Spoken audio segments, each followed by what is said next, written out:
गरीबदास जी कहते वेद कतेब एक है भाई, और वेद कतेब का ज्ञान है दूर, वो संतों का मार्ग दूर। वेद कतेब का ज्ञान है दूर, वो संतों का मार्ग दूर। अब आगे गुरुदेव भगवान स्वयं के परमात्मा होने के विषय में कितना बड़ा संकेत दे रहे हैं। ध्यान से सुनो, ध्यान से सुनो। अब क्या कह रहे हैं गुरुदेव भगवान? वेद कतेब का ज्ञान है दूर और वो संतों का मार्ग दूर। वेद कतेब का ज्ञान है धूर, धूर यानी मिट्टी। वेद कतेब में पूर्ण मोक्ष मार्ग नहीं है। वेद कतेब का ज्ञान है धूर और वो संतों का मार्ग दूर। दूर यानी बहुत दूर है। वो सूक्ष्म वेद का ज्ञान बहुत दूर है, इंसान की पहुंच से दूर है। और आज वो ज्ञान कौन दे रहा है? जो ज्ञान वेद कतेबों में नहीं, धर्मशास्त्रों में नहीं, वो ज्ञान, वो मंत्र आज कौन दे रहा है? तो कौन हुए? सदगुरु रामपाल जी। अब क्या कह रहे हैं गुरुदेव अपने विषय में? भाई और बहनों, सिर्फ इतना ही है कि गुरुदेव खुलकर नहीं कह रहे कि मैं ही कबीर हूं। बाकी गुरुदेव क्या कह रहे हैं तुम खुद सुन लो। फिर ये अधूरा ज्ञान है, जब इसमें स्पष्ट है ही नहीं, जब ये कह दिया कोई और बताओगा। क्या कह रहे हैं गुरुदेव? जब ये स्पष्ट कर दिया कि इन वेदों में कतेबों में वो ज्ञान है ही नहीं, और ये वेद कतेब कह रहे हैं कोई और बतावेगा, कोई और बतावेगा। वो और कौन है? तो गुरुदेव कह रहे हैं कि बच्चों वो और अब तुम्हारे सामने है। अपने लिए कह रहे हैं गुरु जी कि वो और जिसके विषय में शास्त्र कह रहे हैं कि वो और ज्ञान तो कोई और बतावेगा, यानी परमात्मा बतावेगा आके। तो गुरुदेव कह रहे हैं बच्चे वो और अब तुम्हारे सामने है। अब भी नहीं पहचानोगे, फिर कब पहचानोगे? ये अधूरा ज्ञान है, जब इसमें स्पष्ट है ही नहीं, जब ये कह दिया कोई और बताओगा, तो वो और अब आपके सामने है, आपको प्राप्त हो चुका है। अब भी बच्चों नहीं समझोगे तो कौन सी विधि अपनाएं जो आपकी आंखें खोले। क्लियर कर दिया गुरुदेव ने कि वो और अब आपके सामने है, आपको प्राप्त हो चुका है। हमें कौन प्राप्त है? गुरुदेव प्राप्त हैं, क्योंकि हमने उनसे दीक्षा ले ली, हमें उनकी प्राप्ति हो गई।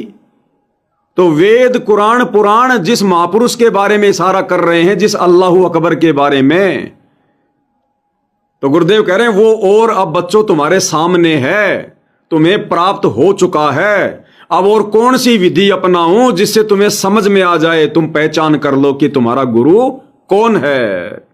सुनो, ये अधूरा ज्ञान है, जब इसमें स्पष्ट है ही नहीं, जब ये कह दिया कोई और बताओगा, तो वो और अब आपके सामने है, आपको प्राप्त हो चुका है। अब भी बच्चों नहीं समझोगे तो कौन सी विधि अपनाएं जो आपकी आंखें खोले। अब और कोई विधि नहीं है साथ संगति के अलावा। कबीर द्वार धनी के पड़ा रहे, धक्के धनी के खावे, 100 काल ही पर द्वार छोड़ नहीं जावे। क्या कह रहे हैं गुरुदेव?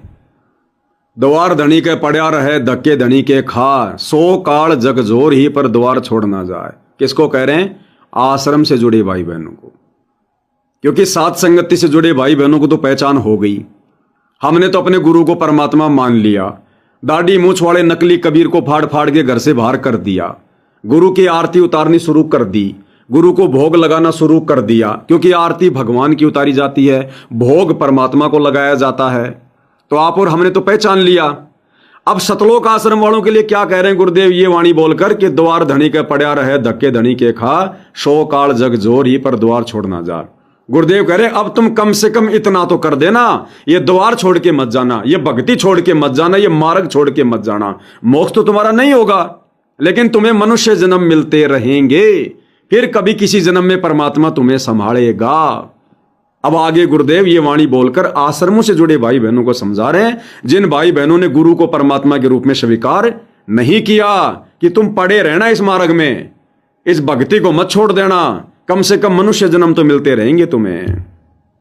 कबीर द्वार धनी के पड़ा रहे, धक्के धनी के खावे, 100 काल ही पर द्वार छोड़ नहीं जावे।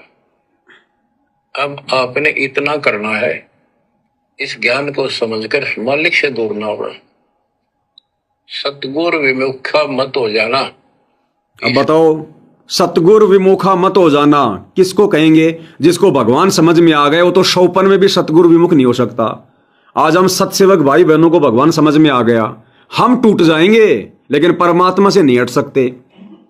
तो गुरुदेव यहां ये बात कि सतगुरु से दूर मत हो जाना, अब तुम कम से कम इतना तो कर देना।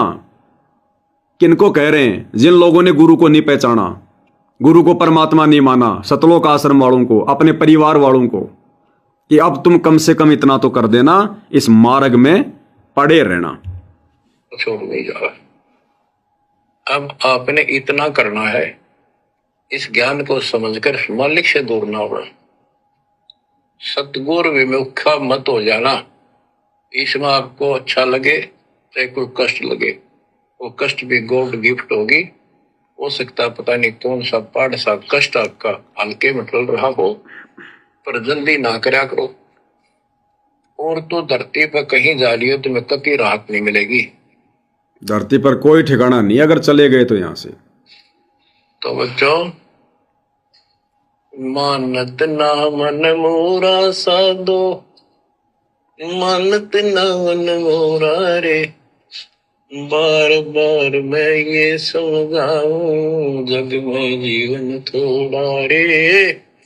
बार बार मैं ये समझाऊं, जग में जीवन थोड़ा है। मानत ना मन मोरा साधु, मानत ना मन मोरा रे। बार बार मैं ये समझाऊं, जग में जीवन थोड़ा रे। ये शब्द आपने ध्यान दिया? बार बार मैं ये समझाऊं। और हम भगत भाई बहन शब्द को किस प्रकार से बोलते हैं? बार बार सतगुरु समझावे, जग में जीवन थोड़ा रे। और गुरुदेव क्या कह रहे हैं? बार बार मैं ये समझाऊं, जग में जीवन थोड़ा रे। तो जो खुद परमात्मा है वो तो क्या कहेगा? बार बार मैं ये समझाऊं, क्योंकि ये खुद परमात्मा है। लेकिन हम नहीं कह सकते कि बार बार मैं ये समझाऊं। हम कैसे बोलते हैं? बार बार सतगुरु समझावे, क्योंकि हम जीव हैं। तो ये भी एक संकेत है। बार बार मैं ये समझाऊं, ये कहने वाला कौन है? खुद कबीर भगवान सतगुरु रामपाल जी। तो बच्चों, मानत ना मन मोरा साधो, मानत ना मन मोरा रे। बार बार मैं ये समझाऊं, जग में जीवन थोड़ा रे। बार बार मैं ये समझाऊं, जग में जीवन थोड़ा है।